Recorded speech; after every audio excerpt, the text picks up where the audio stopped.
Let's review for the Chapter 2 material of the Semester 1 EOC for geometry. The majority of this is all about proofs and similar triangles. So starting with 17, we have to prove that these two triangles are congruent. Before we jump in, let's think of a strategy here. There are a couple different ways to prove that these two triangles are congruent, but without going too hard, we can just use what's given to us. I see I have a side marked congruent, an angle marked congruent, and a side marked congruent. The angle is between the two sides, so this would be a side angle side problem. That means that in the three bubbles at the top of the proof, we need to talk about a side congruence, an angle congruence, and a side congruent, and then we can say that the two triangles are congruent because of side angle side. Let's jump in. If we need a side congruence, I think I'm going to go with side BA is congruent, make sure you use the right congruent symbol, to side CD, and that's because it's given, it's marked that those two are congruent. And then I know that angle B is congruent to angle C because that is also marked as given. It is provided that they are congruent. Finally, I know that side XB is congruent to side XC because again, it's marked given that those two are congruent. Therefore, the two triangles are congruent. So triangle ABX, for example, ABX is congruent to triangle DCX because of side angle side congruence. It's important to note that these three bubbles could come in any order. You don't have to say them as I did. Also, you could say within the bubble different order, like you could say CD is congruent to BA, that's fine. Also, this bubble could come in any order. Remember, I can list the name of a triangle a bunch of different ways, but make sure that the pattern in which you label the first triangle matches the pattern for the second triangle. Let's take a look at the next proof. We're also supposed to prove that these two triangles are congruent, but then take it one step further to prove that an individual piece is congruent. A big hint, if you have to prove that two sides are congruent, this is probably a corresponding parts problem. In other words, my end goal is to prove that side SR is congruent to side VU. I can do this if I can prove corresponding parts of congruent triangles are congruent, but before I can say corresponding parts of congruent triangles, I must first prove that I have congruent triangles. So you can kind of assume what the bubble right above it is going to be. It's going to be saying that you have two congruent triangles. For example, triangle RST must be congruent to triangle UVT. I can't use CPCTC unless right above it I say the triangles are congruent. Well, if I have to say that the triangles are congruent, let's figure out why. I see that I have an angle and a side, and then I think I have a missing thing that isn't marked. I think this angle T is congruent to this angle T because they are vertical angles, and I know because of the vertical angle theorem that all vertical angles are congruent. Therefore, I have an angle, and then a side. So these triangles would be congruent because of angle, angle, side, or side, angle, angle congruence. Then above there, you can see what those three bubbles above are useful for. We need to talk about an angle, and a side. Let's talk with the angle first. Let's go with the ones that are given. Angle V is congruent to angle S. That is given. It's marked in the picture. Then let's do that blue angle that I added in. It's really tempting to say angle T is congruent to angle T. But there are two different angle T's in this picture, one in the left triangle and one in the right triangle. So therefore, to be more specific, I'm going to label these two angles with three letters. I'm going to say angle STR is congruent to angle VTU. I know that those guys are congruent because vertical angles are congruent, or you could say the vertical angle theorem.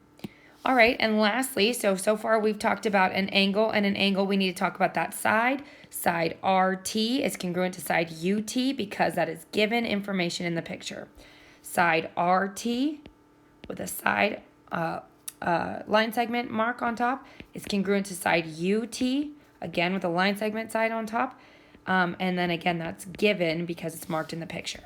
Now we have our whole proof. Notice I went backwards. I started with what I wanted to prove. I knew if I wanted to do parts, I'd have to use CPCTC. But if I use CPCTC, I have to prove congruent triangles. And I knew they were congruent because of angle, angle, side. So that's what the 3 bubbles at the top are for. All right, let's try a similar flowchart proof. A lot of different teachers teach similar proofs very differently. So if you are not one of my students, your proofs might be taught to you a different way. So just go with what your teacher says is correct. But for my class, I prove similarity using our proofs, or our reasoning is because they have the same scale factor. And that's how I prove that we have proportional side lengths. Let's talk about those proportional side lengths. To prove similarity, I have to prove that one of these sides matches up with a side in the other triangle. Well, 9 is the smallest of the 2 on the top triangle, so it would have to match up with the smallest of the 2 on the bottom. That would be 9 and 15 somehow have to follow the same scale factor or have this reduced to the same number as the other 2, 12 and 20. 12 and 20, let's see if those do reduce to the same number. 9 and 15, if I divided by a common factor of 3, I'd get 3/5. And 12 and 20, if I divided both by 4, I'd also get 3/5. So we have just proven that these 2 pairs of sides have similar scale factors. So I have 2 pairs of similar sides. And then, just like before, I have a vertical congruent angle in the middle. So I believe these triangles are going to be similar because of side, angle, side similarity. I've got proportional side, congruent angle, proportional side. That means those 3 bubbles up above need to be talking about those 3 pieces: the proportional sides, the congruent angle, and the proportional side. I'm going to start with the first proportional side, the red one. The red one was from side VE and side GE. Those 2 sides I'm claiming are similar because I know that 9/15 reduces to 3/5. This is the part where different teachers teach this different ways. The other side comes from the blue pairs. So that was from side UE and side FE. Now those guys are similar. And notice I'm using the similar symbol, not the congruent, because 12/20 also reduces to 3/5. And because I have the same scale factor in both, I know that those 2 sides are proportional. So I've done the side, so I just need the angle missing. I have angle UEV is similar to angle FEG because vertical angles are congruent. Remember, we're saying those angles are congruent, not similar. I think I used the wrong term there. Sorry. We have to have similar side, congruent angle, similar side. All right, now we got it. Now we just got to have our triangle similarity statement. Triangle, I'm going to go UEV is similar to triangle FEG. Perfect. For number 20, we need to plot these 5 points on the graph, and then we're going to enlarge them using dilations. So our first point that we're going to plot is point A, and that's -3, -2. So from the origin, I've got to go left 3 for -3, and then I've got to go down 2 and put my dot. And I'm going to call that point A. Then I've got B, which is starting at the origin +5. And then I've got to go down 2. So that point is point B.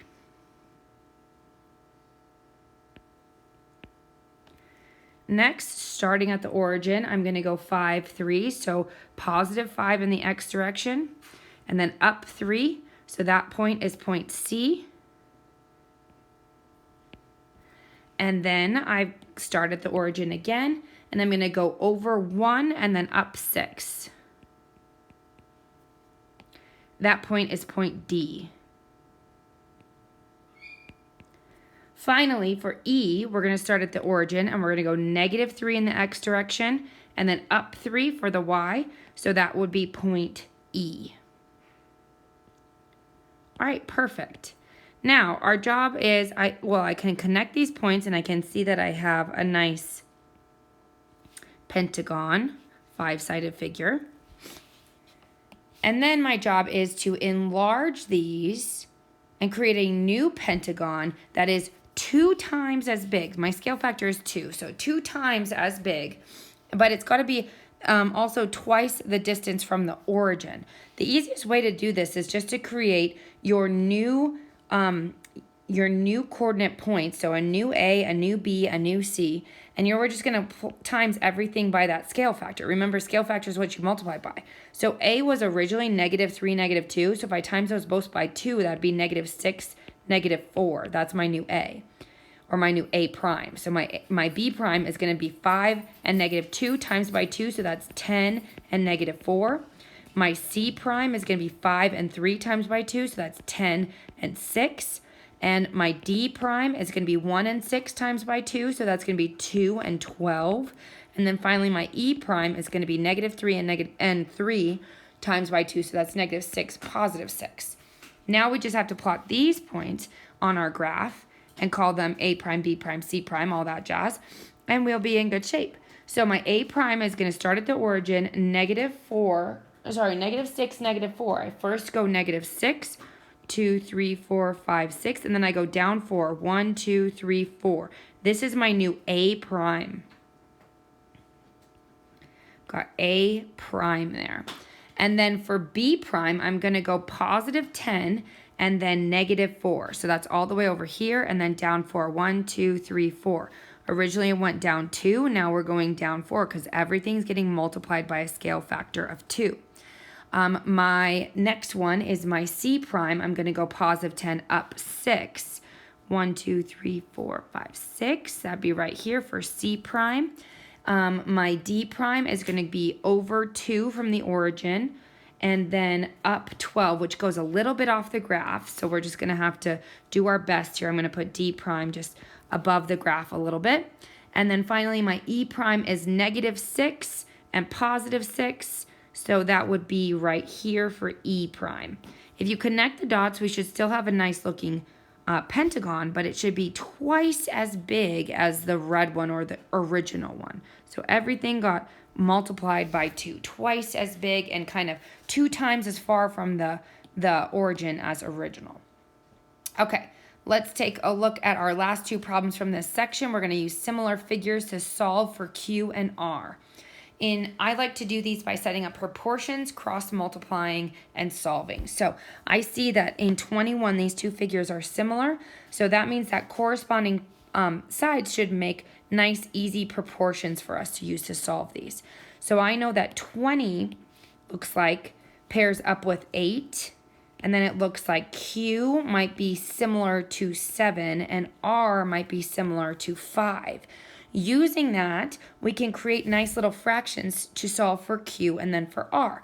So let's first start by a fraction made with numbers, the red numbers. 20 over 8 is going to equal, and if we're going after R, we'll use the green numbers.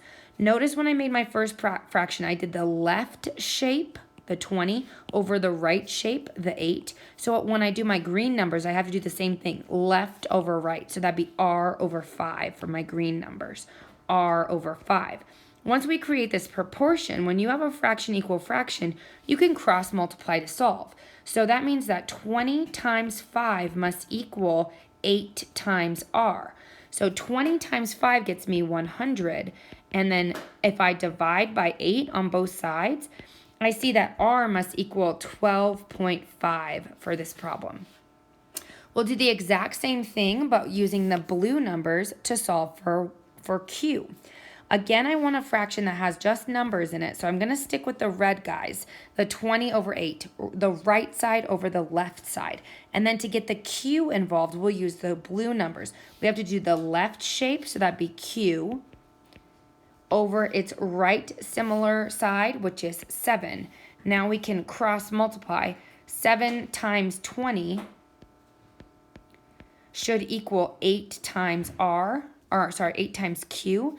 7 times 20 gives me 140. And then if I divide both sides by 8, I see that Q is equal to 17.5. So for this problem, I've got R is 12.5 and Q is 17.5.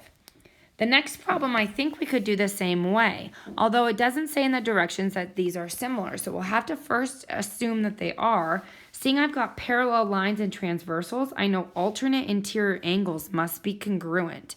So therefore, I must have angle-angle similarity here. These two triangles are definitely similar. I think the 6 would pair with the 5. The 4 would pair with the Q, and the 9 would pair with the R. So let's go ahead and solve these very similar to the last one.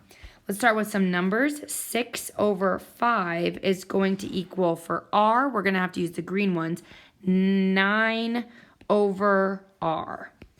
Let's make sure we did that correctly. I did 6, which was from the left triangle over the right triangle, and then I did green, so left over right. I think that's set up correctly. We can cross multiply, so 6 times R is supposed to equal to 9 times 5, which is 45.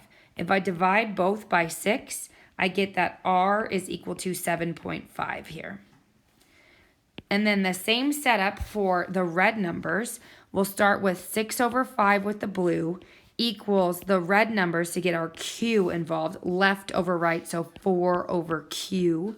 And then we can cross multiply to solve. 6 times Q is supposed to equal to 4 times 5 is 20. If I divide both numbers by 6, I see that Q is equal to kind of a nasty fraction or decimal 3.3 repeating. If I just reduce that fraction, that's 10 over 3, reducing by 2. So I think I'm going to write my answer as 10 over 3. Or you could say 3.3 repeating. It didn't really say in the directions how to round your answers, so I guess it's up to you. Of course, when we do our final exam, it's going to all be multiple choice, so you'll have to be flexible enough to go with whatever answers are provided for you.